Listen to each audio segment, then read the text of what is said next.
Yo tout le monde, aujourd'hui on se retrouve pour une nouvelle vidéo. Alors voilà, c'est une petite vidéo tout en simplicité. Aujourd'hui j'ai reçu un colis très intéressant.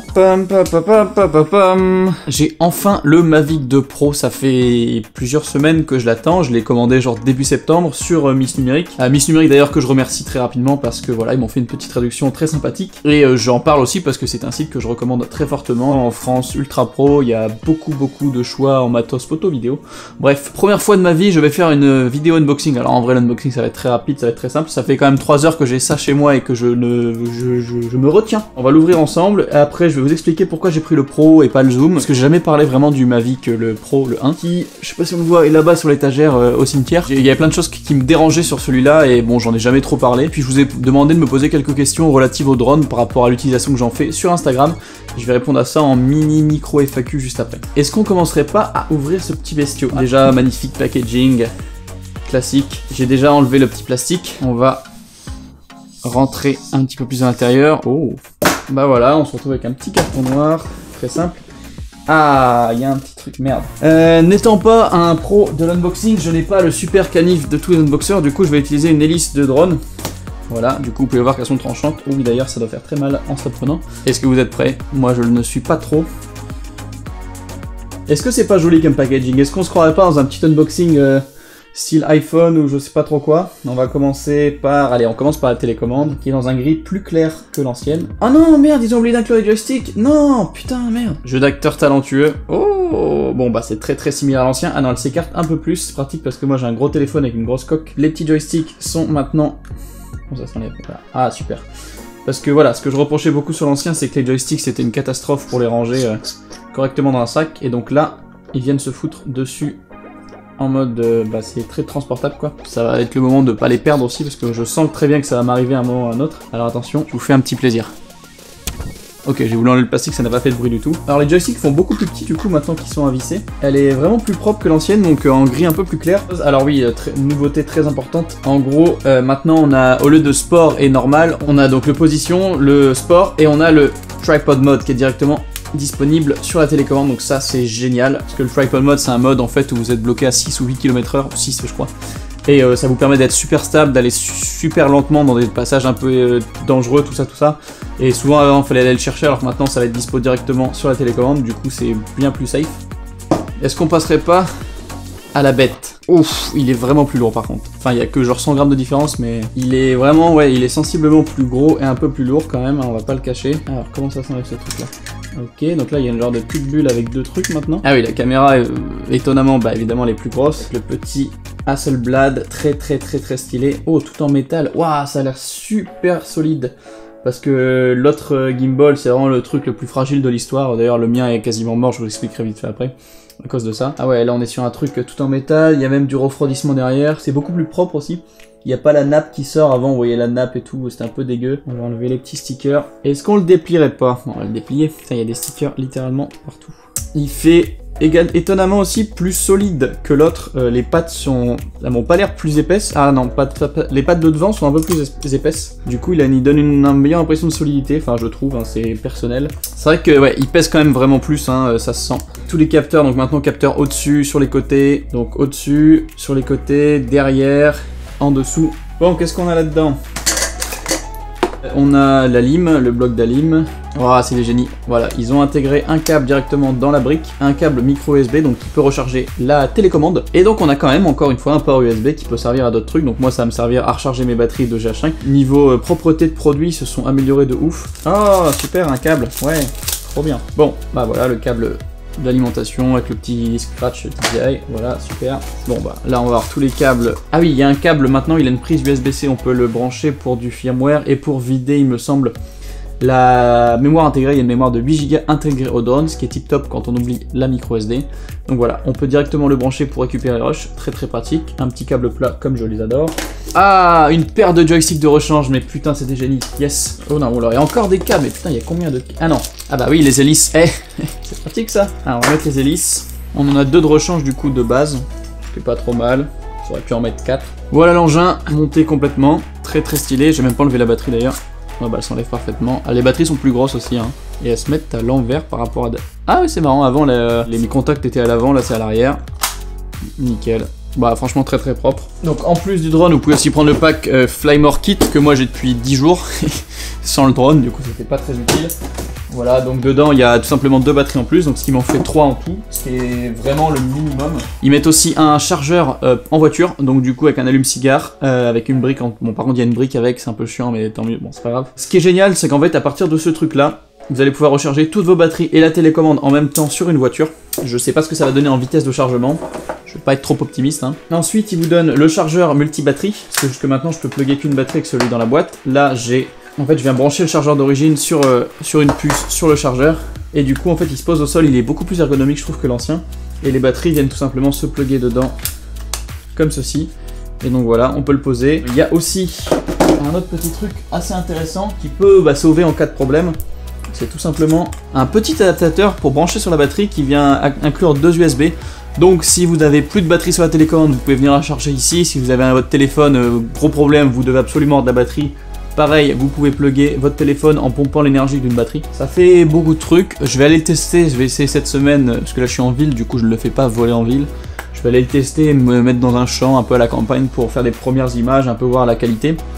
Et puis de toute façon, je pars très prochainement au Canada. Du coup, voilà, je vais avoir de grands espaces, de quoi m'amuser un petit peu et tester ça. Et je vous ferai une review assez détaillée dessus.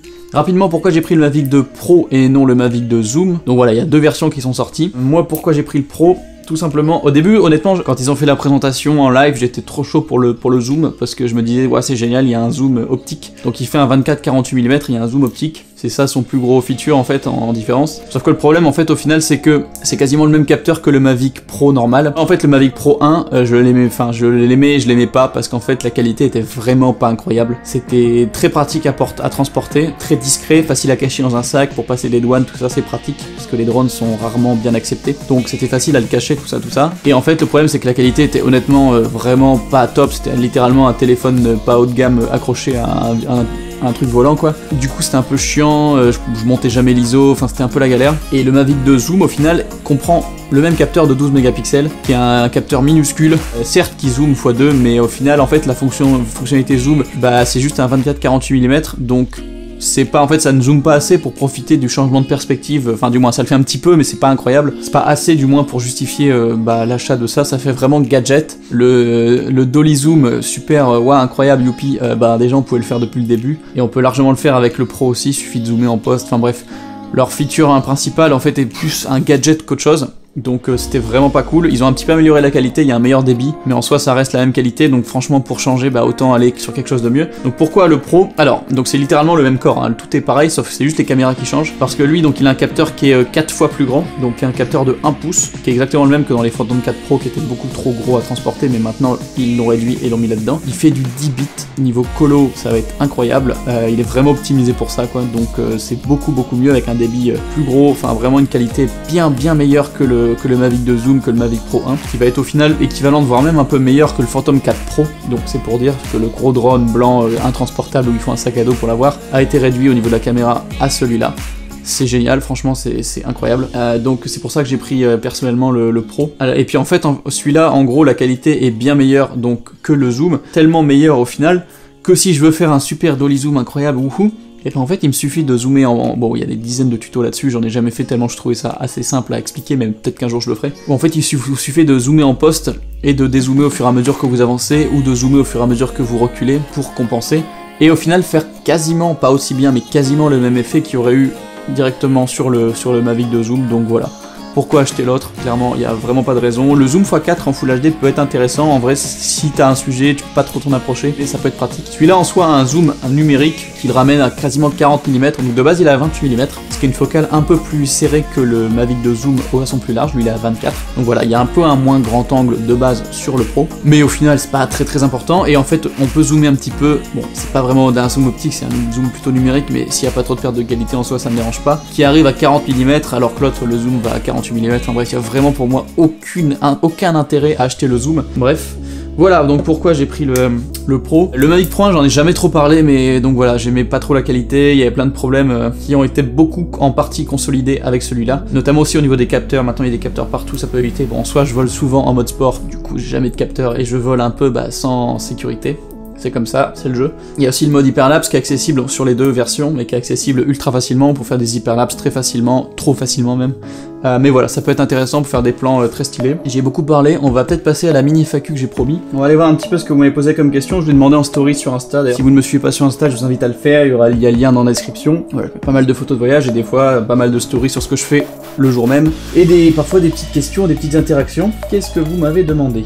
Ah, vous avez posé enfin beaucoup de questions. As-tu passé une formation pour drone? Si oui, combien ça t'a coûté? Non, je n'ai pas fait de formation pour drone. Alors, celui-là, l'augmentation de 150 grammes, en fait, le fait passer au-dessus d'un certain seuil qui va m'obliger à passer un petit formulaire en ligne que j'ai pas encore fait mais que je vais faire très vite. C'est un truc gratuit. En soi, là, une formation pour voler de manière professionnelle, avoir une vraie licence, ça coûte extrêmement cher, ça prend plusieurs jours et c'est un bordel. Je ne vais pas le faire parce que moi je vole jamais en France, ou presque, ou vraiment perdu dans des champs, dans des zones autorisées. Pour la législation en France et ailleurs, où est-ce qu'on peut se renseigner? C'est très mal indiqué et très mal référencé, mais en gros, suffit de chercher sur les sites officiels de l'aviation française. Donc en France, c'est la DGAC, aux États-Unis, c'est la FAA, la FAA. En général, c'est vrai que c'est important quand vous allez à l'étranger de au moins connaître les règles, genre la limite de hauteur et tout en vol non commercial, etc.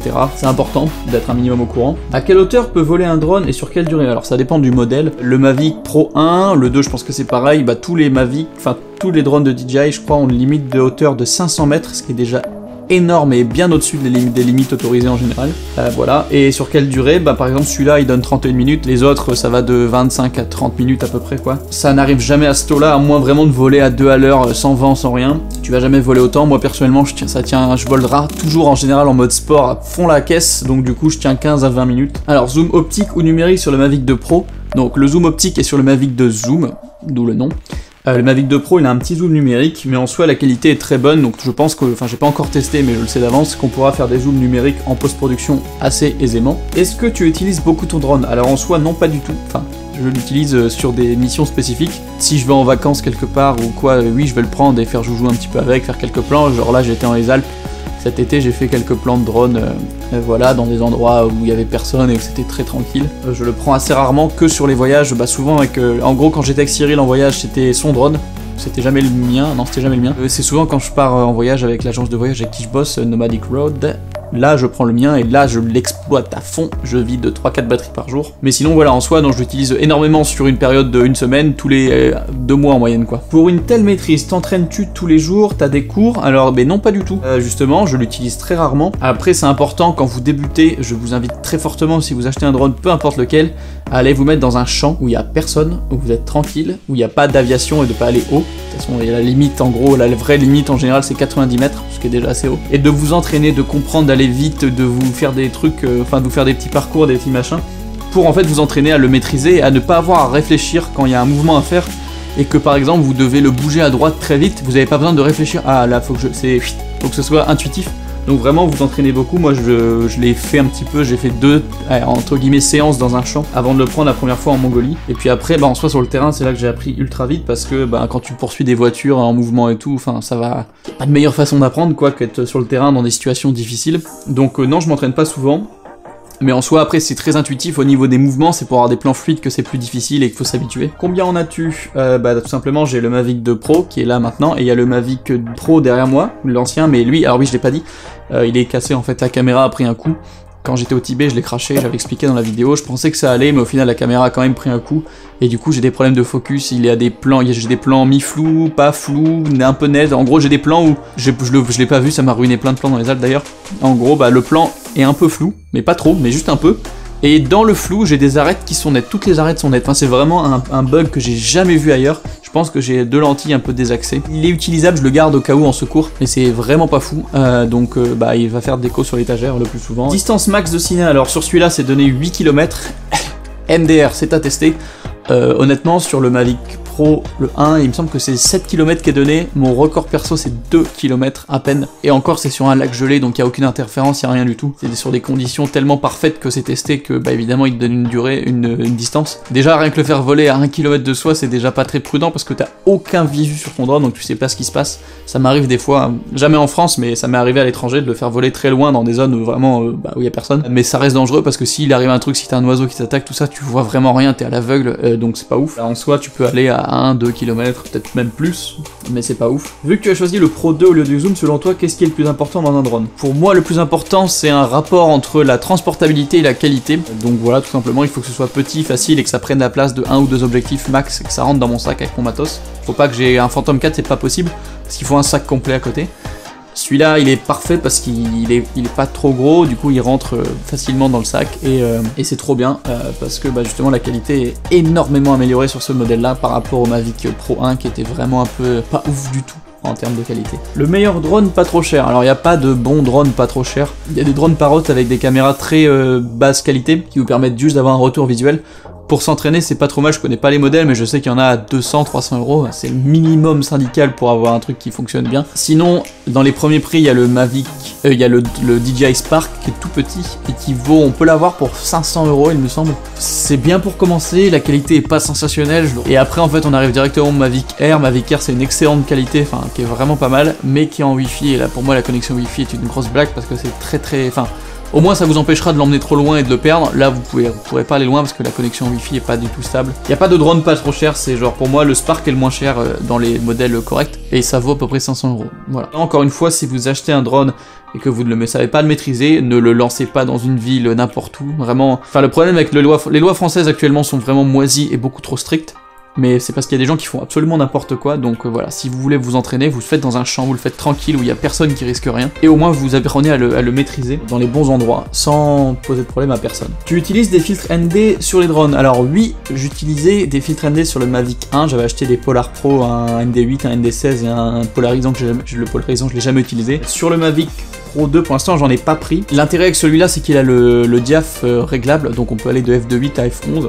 Donc déjà, je pense qu'en allant à f11, ça va me permettre vraiment de bien fermer, de pouvoir avoir un shutter convenable en pleine journée. Donc je pense que j'aurais pas besoin de filtre ND sur celui-là. Pour le 1, je recommande quand même, ça vaut une 50-60 €. C'est quand même sympa et c'est vraiment pratique d'avoir des filtres ND. Vous avez posé la blinde de questions, c'est cool. Bon bref, j'espère que cette petite vidéo en toute simplicité vous aura plu. Je vais aller le tester cette semaine, je vais le tester beaucoup plus amplement et vous en faire une review au Canada dans des paysages un peu plus exotiques que ceux qu'on a en France. Je vous referai d'autres vidéos sur les drones, sur mes réglages, sur tout ça, je veux vraiment le faire. Je voulais le faire sur le Mavic 1, puis maintenant il est complètement obsolète, donc je pourrais pas, mais je vais le faire sur celui-là. J'espère que ça vous aura plu, si c'est le cas, n'hésitez pas à laisser un petit like, et n'hésitez pas à vous abonner si ce n'est pas déjà fait. Et puis on se retrouve pour la prochaine vidéo.